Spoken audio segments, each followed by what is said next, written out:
Hi, I'm George Mueller, and this is an introduction to Chapter 8 for students in my History 101 class. In this section, we'll be talking about European civilization in the early and Middle Ages, and this is intended to serve as a very brief intro. The first of the Germanic rulers to really make an attempt to pull together the old Roman Empire was Clovis. And Clovis sets the standard for how you're going to solidify power in medieval Europe. Number one is he converts to Christianity and to Catholicism, not Arianism. And he uses that as a way to get the support of the Catholic Church. He also was a military leader. That was an important part of being a leader at the time. And he winds up being able to pull together the old province of Gaul. And it becomes known as France, the kingdom of the Franks. Now, Clovis also sets the standard for how your empire falls apart. The idea had been established that rulership was passed from father to son. And the problem Clovis ran into, or more importantly, Clovis's successors ran into, was which son? All of his sons wound up dividing his empire up, and they fought. And trade and intellectual life and material culture suffered. And this shows the problems. One of the problems that makes it hard to unify medieval Europe is the power of the Catholic Church. They're trying to solidify power and money in their hands. So while they support rulers at times, they also at other times withdraw that support. So it's a constant challenge. And we're going to see this play out a lot later on. Also, you have local nobles who have their own literal armies, and they're going to fight to retain power and rights and money in their own hands.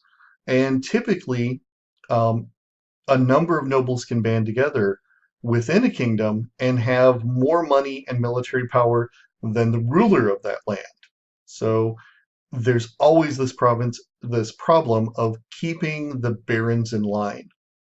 And this means that early medieval society and medieval society in general is constantly a struggle between centralizing forces and forces that are pushing society apart.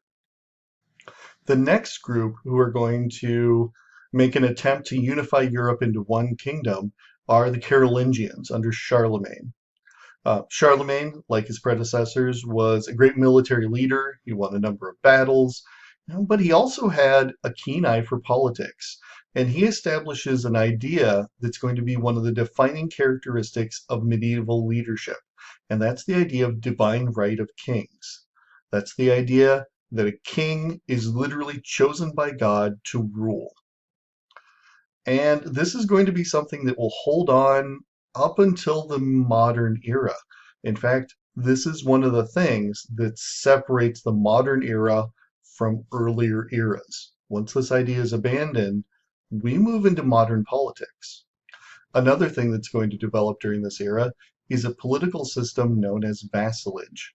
This is a system that will allow a fairly small number of people to rule a large area, and it's based on personal connections between a lord and subordinates. Your book's going to go into it, and you're going to make a graphic organizer detailing your understanding of this idea. Now, one of the other challenges that's going to come about because of this system is the counts. These are the local nobles who are rich enough to support troops of their own. They're going to have a lot of power in this system, including the right to serve as judges for trials. The economic system that complements this political system will be known as manorialism. It's very different from what we're used to with capitalism or socialism in the modern day. Manorialism is based on productivity in an agrarian society, and it's got some limitations. The Carolingians were also culturally important. They established schools and places of learning. And one of the things they did in those places of learning, as you see in this picture, is make something called a scriptoria, which is a place where manuscripts were copied. This was vital to our understanding of the ancient world of the Greeks and Romans. In fact, This is why we know about the Greeks and Romans. Without this, the Greeks and Romans would be as unknown as the people and cultures before them, because they copied manuscripts which only have a lifespan of 500 to 800 years maximum. So if they hadn't been copied by the Carolingians, they'd be lost. Another thing that's established during this time that actually holds on into the modern era is the importance of the nuclear family and the idea of monogamy. This has been pushed forward by the Catholic Church as a way to rein in excesses by nobles. And it became something that really affected marriage and family life throughout the Western world. Another thing that's going to really impact this early medieval era is a certain amount of instability. Europe is going to be constantly invaded by external groups. Muslims and Magyars are going to invade from the east and the south. Muslim raiders are going to be constantly raiding the coasts of Europe. Then from the north, Vikings are going to be constantly raiding all the way down into North Africa.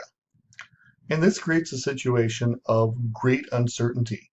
Um, you're going to have security as your first and foremost concern, because you can be attacked from the land, you can be attacked from the sea without warning at any time. So you no longer are just worried about your neighbors, you're worried about all kinds of raiders. But this is also going to leave us with a number of cultural remnants.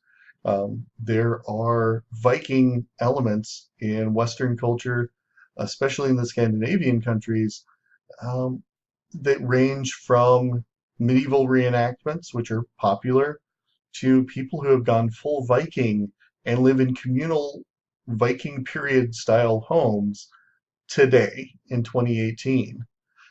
And from there to popular culture, things like heavy metal bands carry on this kind of cultural heritage. And that's where we're going to leave this for today. Um, take a look in your textbook, and if you have any questions, feel free to email me or contact me. And as far as that like button, remember, you don't have to smash it. I'm not a YouTuber.